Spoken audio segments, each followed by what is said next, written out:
Hi everybody, I'm Teresa. That's David. He's coming. We have found the neatest place to stop and eat lunch. We're in Broken Bow. Is it Broken Bow or Broken Bow? Broken Bow, Nebraska. We're at a little visitor center. I'm gonna go get some video of it. We're here halfway on our trip to Armour, Nebraska.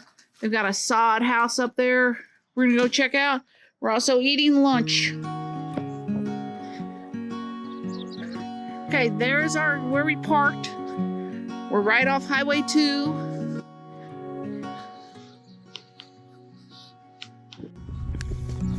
All right, here's the Windmill. Little wagon. And a little sod house that, you know, if you know history, a lot of Nebraskans, this is how they lived.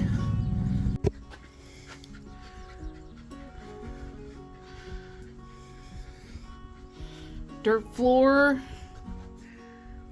This one's actually fancy. They have a wood roof. Well, they had the fire. Bandit is just loving this green grass. This is the first romping, beautiful green grass he's had since we left home. Been driving on the Sand Hills Journey Scenic Byway. 19,600 square miles. Largest grass stabilized sand dune formation in North America. 95% grassland. All kinds of stuff. It has been very interesting and beautiful. Well, Dave, what'd you think about this little stop? Really like it. It's a nice little stop. Interesting, historical, and a beautiful place to eat lunch. Dog was rolling around the green grass. All right, now we are loading him back up and we're heading down to Aurora to Streer Municipal City Park. Has free camping with electricity.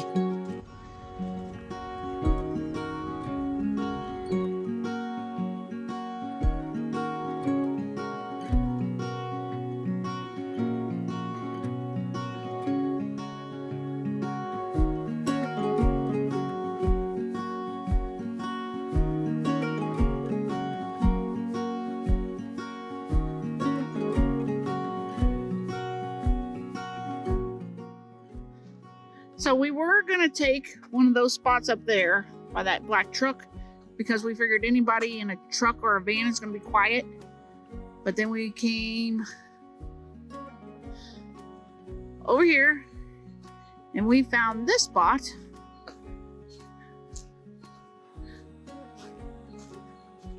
Very shaded.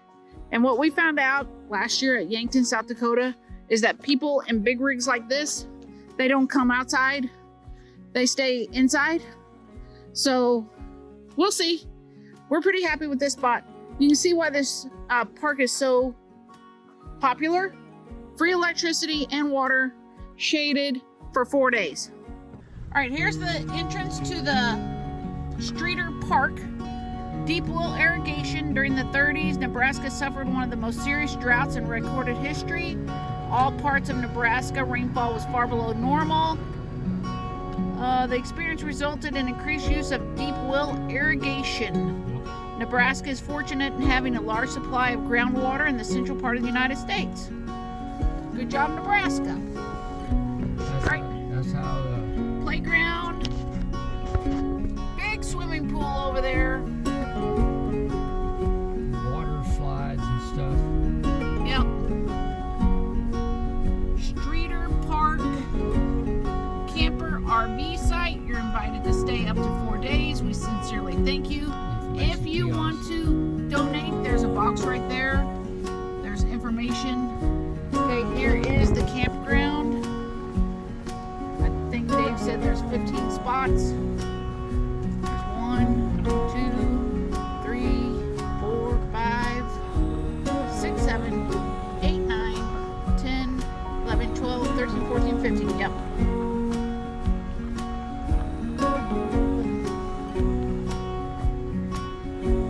Here's us.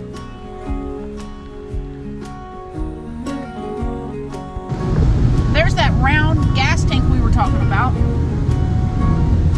We are heading out to explore some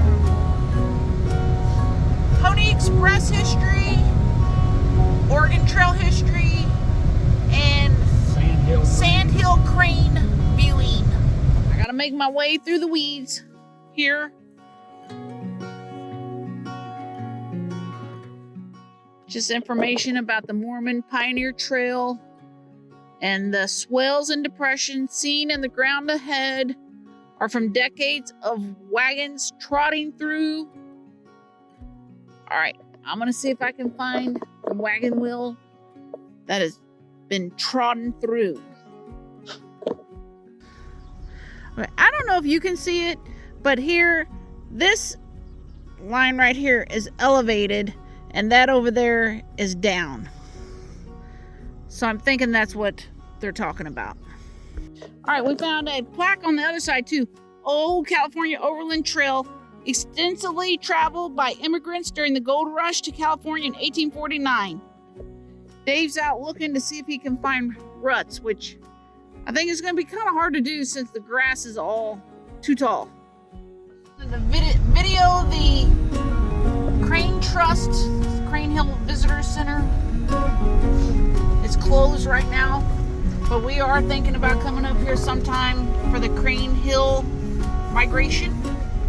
Grazing, so. All right, we found a little plaque about the Martin brothers, about the General Indian Uprising in 1864. 3 miles from here, there's where they lived. George Martin came over from Britain, him and his sons Nat and Robert. They were loading hay in the field, and Sioux Indians came riding up. The dad tried to ward them off with his repeating rifle. The two boys jumped on the horse together.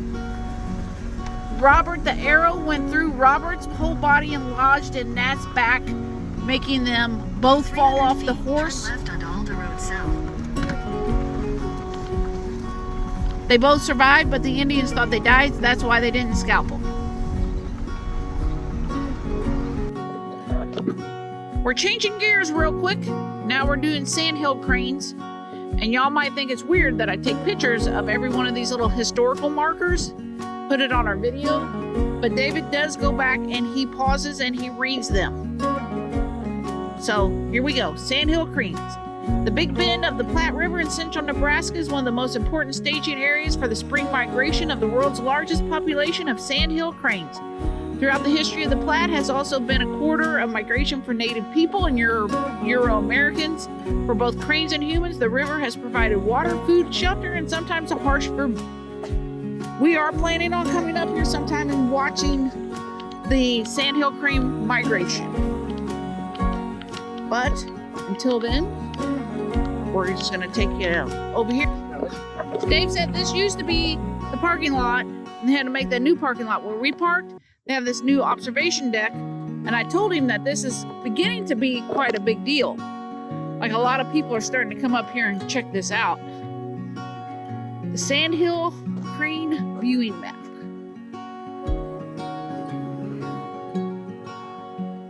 That's what it looks like.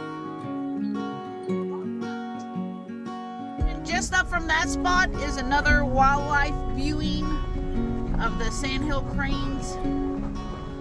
There's a little kiosk.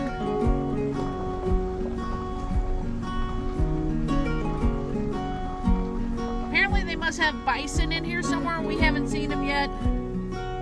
But there are some facts. The plains bison at the Crane Trust have been tested to ensure our conservation efforts involve the reintroduction of a herd with pure species genetics.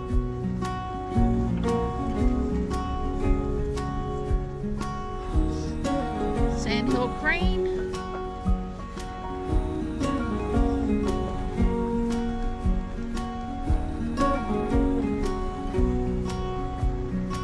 And the Central Platte River Basin. One more.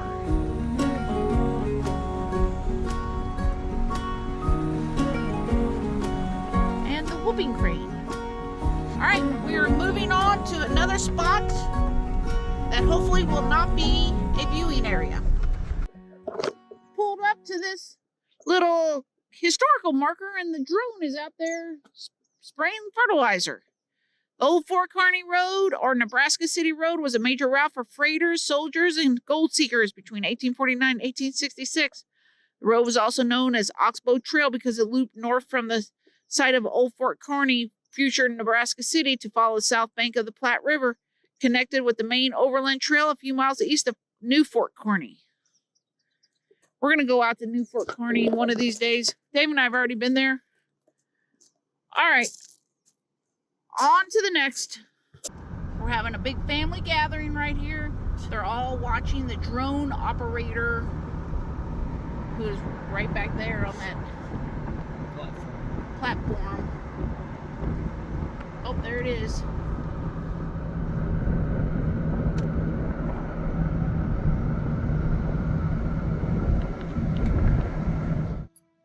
All right, we're going to go ahead and put an end to our video here at Aurora, Nebraska, staying for free in the Streer Memorial Park with electricity. Yep. We just got finished running around looking at a few little points of interest in the area. Sandhill Crane observation areas and visitor center and Yeah.